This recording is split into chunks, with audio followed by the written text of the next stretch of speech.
Like, it is such a healing act to develop your intuition, because it is really coming back to your soul and sitting in the seat of the soul, realizing that you are a divine, loving being and you deserve to have it all. Welcome to the Story of Spirit podcast, where practical spirituality meets real life. Hi, I'm your host, Sheetal Story. I'm a psychic medium, grief support counselor, professional astrologer, and a human design reader, and of course, a law of attraction master coach. With my unique blend of spiritual and practical tools, I am here to help you align with your soul-led purpose and ignite a life that sets your soul on fire. In this podcast, we are going to explore the principles of energy, astrology, spirituality, and psychology to help you heal your grief and create an aligned life and business from the inside out. Whether you are looking to deepen your intuition, understand your cosmic design, or transform your business, this podcast is for you. Join me each week for insightful discussions, practical tips, and inspiring stories that will guide you on your journey to living your very best life. Don't forget to subscribe and follow us on Instagram at Sheetal Story or wherever you listen to this podcast. Let's dive in and start this transformative journey together. Welcome to the Story of Spirit podcast. So on today's episode, I want to talk about intuition. And I teach a class on intuition 101 is the class that I teach. But I wanted to talk about, like, how can you develop your intuition? Why is intuition so important? And why are so many people excited about it? I personally am very excited about intuition because it is the way that we connect to our soul. It's the way that we hear the energy of our universe, if you will. It is more about tuning in to the finer points of energy versus being in our mind, being in our five senses and being sort of on guard. So being in your intuition requires you to listen in a different way.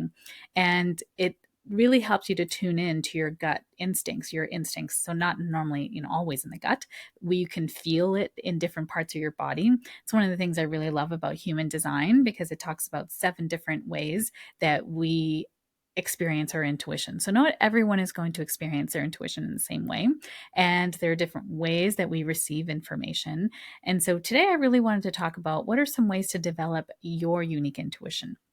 Now, likely, as a child, you would have had a very strong intuition. Children are very much just based in their energy, how they're feeling, and what is happening with them, to them, inside them, and they just respond to that.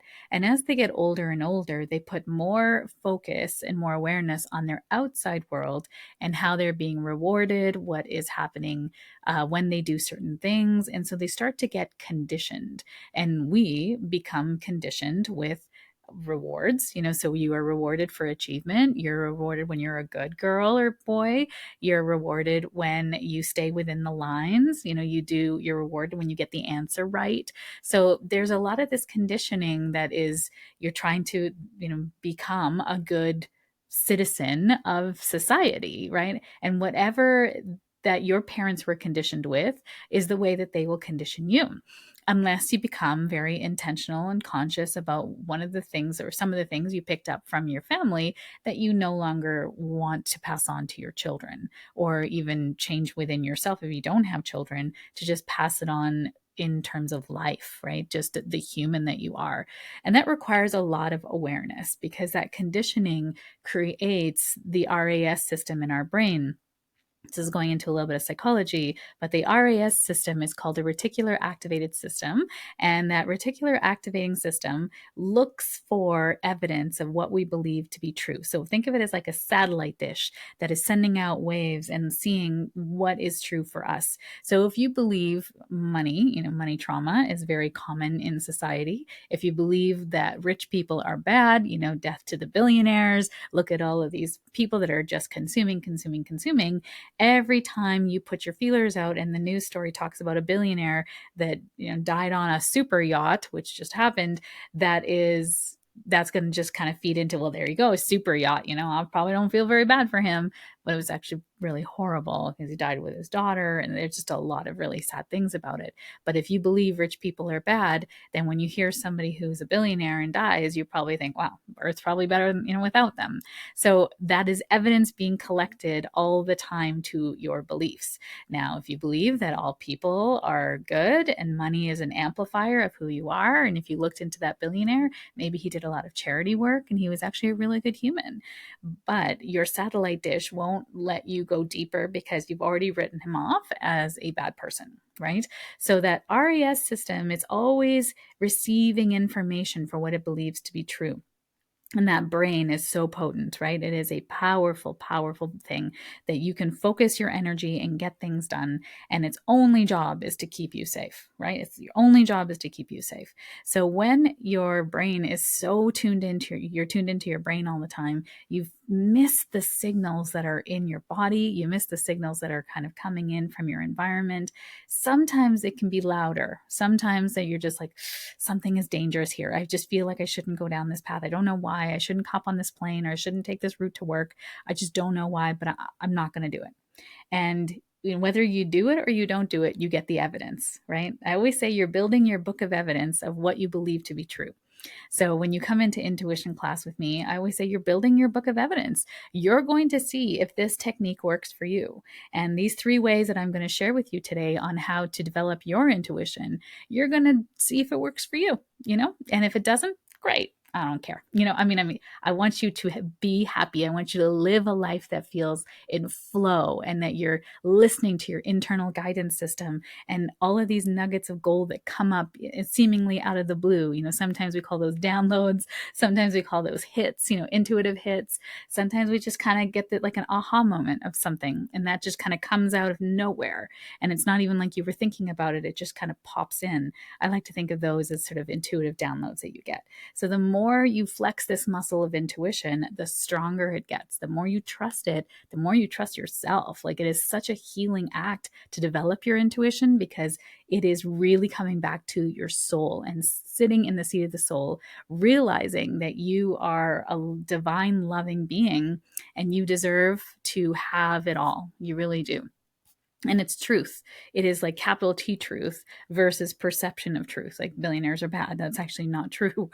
There's a lot of billionaires in the world that do very good work, and they just happen to have money. Like, money just amplifies, right? So I feel like I want to do a whole episode on money and spirituality, because there is a lot about energetics and money as well.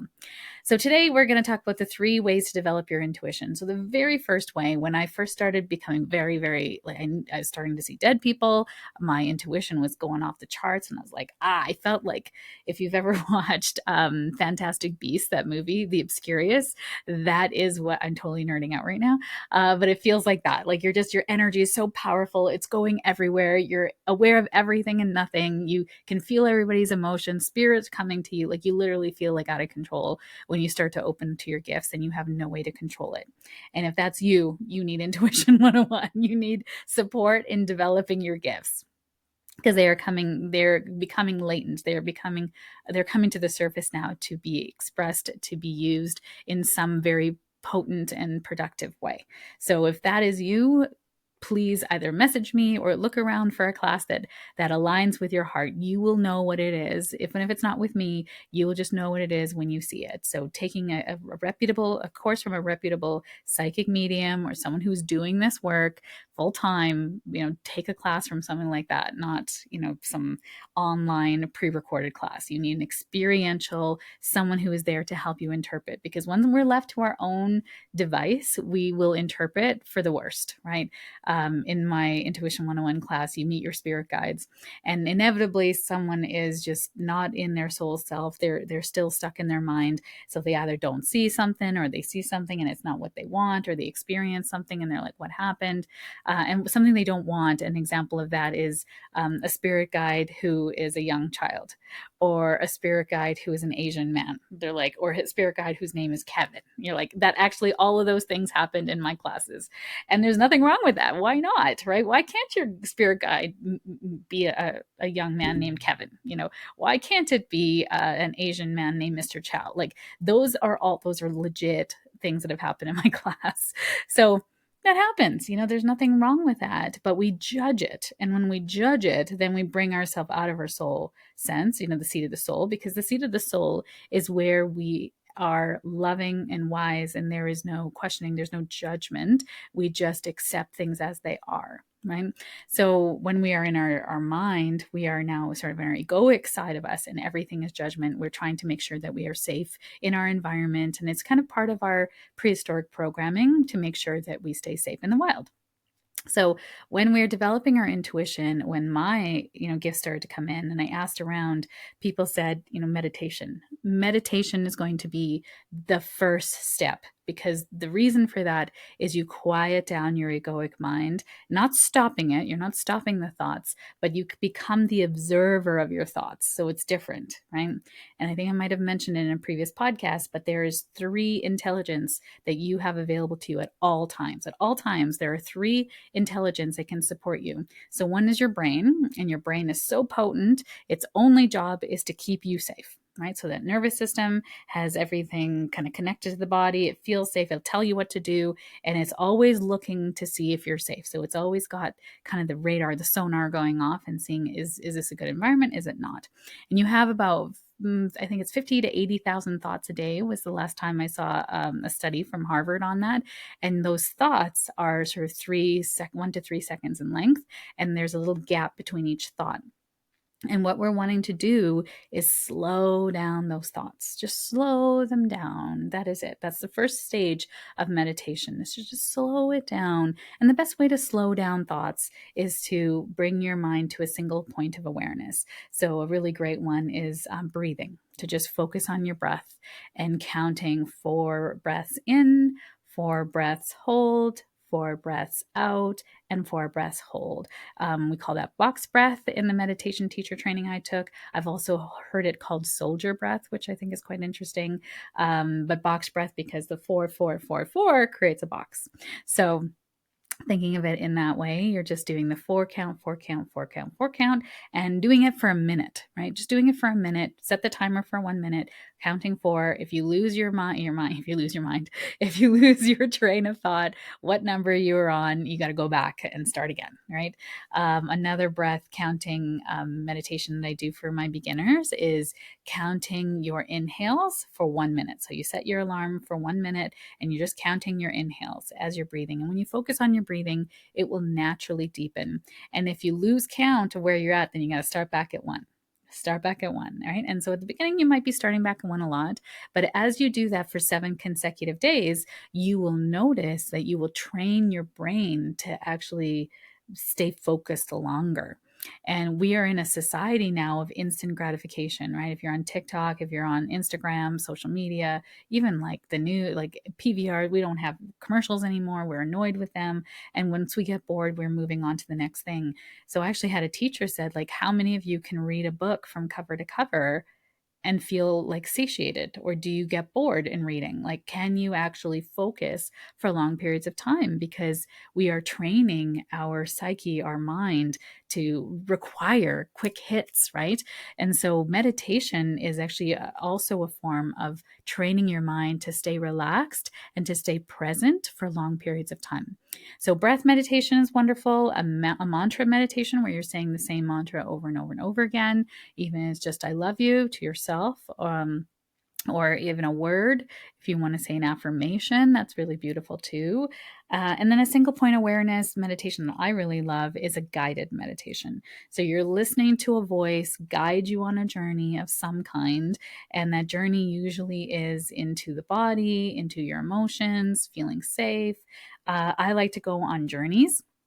So I like to take my students when we're doing intuition training, or in my academy membership, we will go on guided journeys to get something. So like a message from your higher self, a message from your spirit guides, contacting your ancestors, meeting a loved one in spirit. Like, it's really, really beautiful what you can do in meditations to just allow the ego to just calm down, just to be safe enough to allow you to have an experience in the seat of the soul. So that's one of the reasons why I love meditation. It really calms down the mind, it slows down the thoughts, and you're not stopping your thoughts, because that's weird, right? And that's, I think, where people fall off the wagon. It's like, I can't stop my thoughts. I can't sit there and think of silence. I mean, that's like you're trying to go from beginner to 1,000, like guru. And that's not possible at the beginning. You have to train your brain. So as a medium, I have to make sure that I can actually clear my thoughts and have no thoughts, just be in the present moment with no thought in my mind. And I've been able to do that. And I can do it for longer and longer and longer periods of time in meditation. And that came with practice, right? And it was also something that I feel like I kind of had a natural gift for, because I just loved it. Like, it was the first time that I kind of felt like I didn't have to be anything for anyone. I didn't have to do for anybody. I could just be me in that energy, in that zone. So meditation, number one way to develop your intuition. Number two way to develop your intuition is through paying attention to energy. And that means you're paying attention to how things feel. How do people feel? How do you feel? How does this space feel? Does it feel good? Does it not feel good? We almost don't pay attention to it. I mean, as a psychic, I'm always paying attention to people's energy, how they feel, how I feel. When you do meditation, one of the things that it gives you is a way that you know how you feel. Right? How do you feel inside your body in this moment in time? That is something that meditation, because as you close your eyes, you bring awareness to within, right? You're no longer focusing on the outside world. You're focusing on the internal world. How are you listening to your breath, counting your breathing? How does you might even do a heartbeat, like just putting your hand on your heart and feeling your heartbeat. That is just meditation, is bringing your awareness to what you feel like and what your energy feels like. It's the number one step in mediumship training, because in mediumship, we have to become aware of what is spirit's and what is ours. So we can't mix the two, because then it starts to muddy the waters and the information coming in is not accurate, because we can make like a chocolate chip cookie mean a chocolate mint if we just had a chocolate mint. So we're not actually coming into allowing no thought, no feeling, and allowing spirit's information to drop in. So we have to really separate those two. And if you're in the therapy or coaching realm, you likely will have to do this for your therapy clients, because, or your coaching clients, because you can't bring your bias and your information in. You're supposed to be a blank slate for them to have an experience, and you are reflecting back to them and helping them to see the parts of them that are the most loving, and helping to bring light to the darkness within them, right? So paying attention to energy makes you very, very present. You're got to be present with yourself, feeling how you're feeling in yourself, and then you're present with how you feel about people. So even when you meet somebody, you might be like, "Oh, I like this person's energy. There's something about them I just like." Or whenever I go to a conference or a workshop, I'll scan the room and I see energy. So that's a bit different. I see auric fields, I see colors around people, and so I will scan the room and I will look for the energies of people that I'm like, "Oh, I want to meet them." Either they're sort of bigger, they're brighter. I see them as bright, and sometimes I see their energy field is very, very big.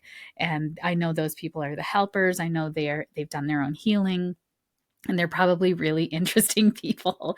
And of course, when I'm in a big, situation, I can't meet everybody. So I will say to spirit, bring me the right and perfect people that I'm meant to meet, and let it be fun, right? I love meeting new people. I love it. So paying attention to energy means that you're paying attention to the energy of spaces as well. Like when you go to a new house, or you're going to a friend's house, or you're trying out a new restaurant, you can feel the energy of the space. Does it have good vibes or doesn't it? Like I know with a lot of yoga studios, there's, a lot of energy. There's a lot of things being released, especially if there's breath work taking place. Breath work actually is moving things out of the body, moving stuck energy. And where does that energy go? It goes into the environment, right? We're leaving pieces of ourselves behind every time we do healing work somewhere.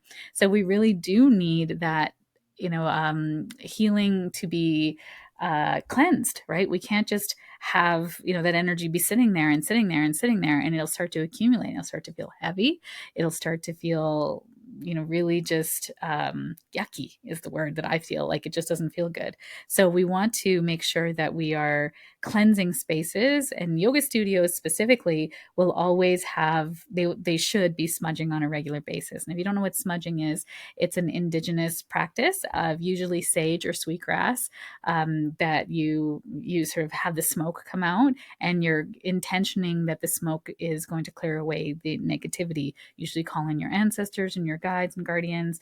I use a different smoke called sambrani is what we call it in Hinduism, which is my culture. And I use that as a smoke cleanse. And we've used that forever with incense and stuff, even as a kid and in the temples that I've attended as a child. But smoke cleanses are really wonderful because it sort of takes the energy and moves it out. And you always want to move towards an open window or an open doorway and clear out the energy. It's almost like you're sweeping, right? But you're sweeping through the air.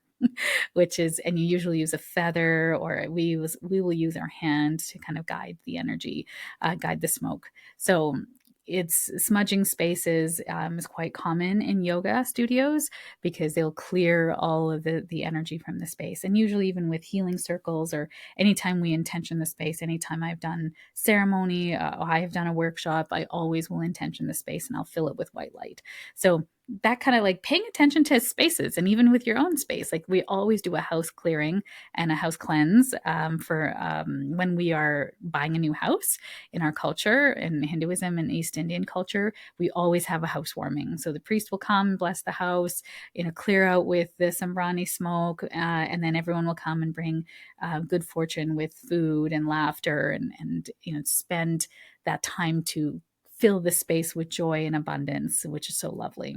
So paying attention to the energy of yourself, of in what feels easy. I think we have forced ourselves to do things because we thought it was the right thing, or we don't feel up to it.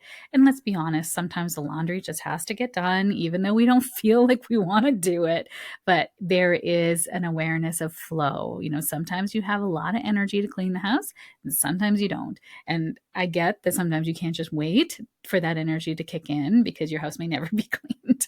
I get that too. So sometimes we do have to do the things we want to do, but when you follow your cycles of energy and flow, and bring in support during the times that you're not feeling in flow with people who love to do what they do, you will start to notice that the energy of your space starts to become really, really wonderful. So just paying attention to energy is really interesting, right? How do you feel? How does a space feel? What does your energy feel like when you're around people? Who fills your tanks and who empties your tanks? And that's, I think, a really interesting notice for you, because as a child, if you've been conditioned to just help everybody and at the expense of yourself, then you will notice that your energy just depletes. You might even get very sick. And there's higher than normal cases of, well, what is normal? I don't even know. But autoimmune in women, autoimmune diseases and autoimmune diseases in women, because women are so self-sacrificing and are taught to do at the expense of themselves. And oftentimes that's taught through modeling, right? Modeling through parents. So it's very interesting when we start to correlate, the emotional body with the physical ailments, and we need both, so I don't want this to be an invitation for anybody to say, like, I'm not going to listen to my doctor, I'm going to go off on medication. We need both the doctors, the Western medicine, and the Eastern philosophies of body, emotion, being. What are the root causes? And the root causes always come back to energy, to emotion, and to our metabolism, right? What are you eating? What are you putting into this body? Because those are the building blocks, right? So paying attention to energy, even like what foods give you energy, what people give you energy. Like when I have brunch with my girlfriends, I swear I can push my car home. Like I am so happy. I'm so excited. Like brunch is my love language. I love it. It just makes me so, so happy. So just notice that energy around you. And then the third one is pay attention to the signs and symbols around you. Now, it's interesting because I feel like the more spiritual you are, the more you're very much aware of signs and symbols. And if you're not spiritual, you just chalk that up to who, like whatever. Yeah, okay, 1111 on the clock. And I've seen a lot of memes like if you're dating a spiritual girl, make sure you text her at 1111. and she will think you're amazing and you're meant to be together. And so, of course, you want to be aware of manipulation, but this is more spontaneous things that come about, right? And, there's a bird that crosses your path and you look up the meaning of the bird. Like everything has meaning, as above, so below. Like everything that's happening within you is being expressed and reflected back to you. So I even noticed little things like even recording this podcast.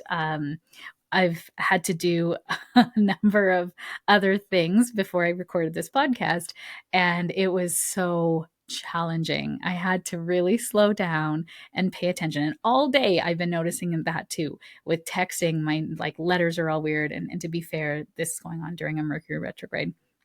So, for those of you who don't know what Mercury retrograde is, it's just a period of time in astrology when Mercury is going slower than the Earth, and it means a time of slowdown. It means that we're meant to slow down, to reassess, revise, and realign, review all the rule of REs, to really just give ourselves a break on the forward momentum path and allow ourselves to just fix any problems that come up and to go slow. So for those of us who like to go fast and get things done, it is a really hard time. It's a very challenging time. And I even noticed in all of my texting and all of my emails today that I've already written that everything was wrong. I had to go back and retype it. My spell check wasn't catching it. Autocorrect wasn't working for me. And I was like, what is happening? And then as I had to record a few episodes, I had to do them like at least 10 times because I kept flubbing over. And that's not this podcast, but anytime I have a sort of a script or I'm not speaking from my heart, it just you just got to slow down and take it easy, right? So you're just paying attention to the signs and symbols. If there's a bird that crosses your path, look up the spiritual meaning of, right? If it's a magpie, the spiritual meaning of a magpie, and allow yourself to go on the Google search and trust your intuition. Trust that the one that really resonates with you is the one that's meant for you. Now, I have an awesome book. It's called Animal Spirit Guides, and the author is Stephen Farmer, PhD. And he has written a lot of books and cards, oracle card decks, but the Spirit Guides book is by far the best one. I have it on my desk at all times, and my students all have them. All of my psychic medium friends all have that book because the animal meanings in that book are just top notch, better than anything you can find on the internet for sure. So highly recommend just watching for signs and symbols. So signs and symbols can be animals crossing your path. They can be letters that you continue to see, numbers that you can continue to see, like 111. Right now I'm looking at the time, it's 234. Like I see that all the time when I'm on the right path. And pay attention when you see these signs and symbols, or maybe you see a butterfly. Butterfly is a sign of transformation. If you see like dragonflies are, there's a symbolism there with regards to the underworld and spirituality and connection. So you can even just look up some of these meanings and see for yourself what they're trying to tell you. And you want to pay attention to what you were doing or thinking about at the time you saw it, right? Or what is happening in your life. So I notice that when I see like things like 234, 123, it means that I'm sort of getting ready to go. There's sort of like that countdown. I mean, or counting me up or counting me down. So that's sort of this kind of, I'm in momentum. It's starting to go forward. It's a symbol from the universe that you're on track. And then when I see 444, which I often saw last year, which was interesting. That is about foundations and setting up foundations. Fours are about stability, foundation, family, really creating things that are going to last the test of time, but it's the root structure that is required before the building happens. So it's really interesting when you start to look up the numerology and meanings of numbers as well. You will start to see that there is like messages all around you. Really, you are so, so supported and guided. So when you're starting to pay attention to your world, you're paying attention to energy, you're quieting your own mind and body, that is going to give you some wonderful amplifying energy to your intuition, because you're paying attention to things that you might have missed because your brain was so loud, right? And notice everything that you're doing is in the body. So your body is your second intelligence, right? It knows what it likes and what it doesn't like. If you listen to your body and notice what it like when your tummy is happy versus when your tummy is all gassy, you will notice you start to feed your body things that it likes, and it will just be like there's less pain, there's less aches, there's more flexibility. Like, it is happy body. This is your vessel in this lifetime. And of course, the third intelligence, I'm sure you must all know, it's your soul. Your soul is the energy that organizes all your molecules and keeps this energy field of all these physical elements together.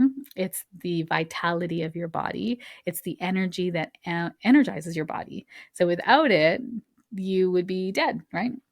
When you take your last breath, your energy just transitions into the world of energy seamlessly. There is no stuck, there's no purgatory. All of that nonsense that's been peddled over the years is just fodder for fear tactics. So really just knowing that everything is happening in divine design, you have the ability to tap into this energetic world that lives within this physical world that we're in. You can tap into that. You are an energetic being having this human experience. So because you are energy and physicality, you are so powerful. You are more powerful than a rock. Like, you're more powerful than a tree. You are more powerful than a lot of entities on this planet, because you walk in both energy and physicality. So you can command physical and you can command energy. You just got to learn how. So I hope this has helped you. If one of the things that we wanted to do when we started this podcast is to also help you to integrate the information that I share. I love having practical, grounded knowledge that you can use in your life to make your life better. And so in all of the show notes, if you, wherever you're watching this, go into the show notes and you will see there'll be 3 questions to help you really integrate what I talked about today and think about how it manages or how it applies in your life, right? And then I also have a little freebie in there to help you. So this one is going to be about intuition and helping you to really step into your intuitive light. And if you'd like to learn more about intuition, I would love to have you in my Intuition 101 class. Please follow me. We kind of run them throughout the year. So I run them about 2 to 3 times a year. So if you're watching this in September, there's likely a class starting soon.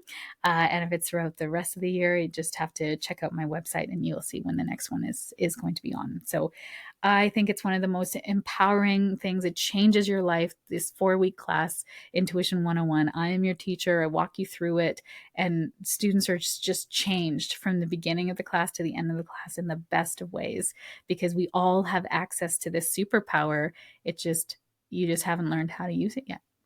So wishing you an intuitive rest of the day wherever this podcast has found you. Thank you. Thank you for joining me on this episode of the Story of Spirit podcast. I hope you have found inspiration, support, and practical insights to help you align with your soul-led purpose and live a life that sets your soul on fire. If you have enjoyed today's episode, please subscribe to the podcast, leave a review, and share it with a friend. Your support helps us to reach more listeners and continues to provide valuable content. I sincerely appreciate every share, and I know it is how most people find me. It is because caring people like you have shared me with them at the right and perfect time. For more resources, insights, and to connect with our community, please visit us at www.sheetalstory.com and follow us on Instagram at sheetalstory. Remember, your journey to a more aligned and vibrant life is just the beginning, and I am here to support you every step of the way. Until next time, stay aligned, stay inspired, and keep shining your beautiful light. This is Sheetal Story, signing off from the Story of Spirit podcast. Here's the legal ease that's required by our lawyers. This podcast and the YouTube channel represents the opinions of Sheetal's story and her guests to the show. The content should not be taken as medical, psychological, or financial advice. This series is informational and entertainment purposes only. Because each person is so unique, please consult your healthcare professional, your mental health dream team, your financial advisor, or anyone else that's an expert in the field in where you are thinking of making big choices in your life.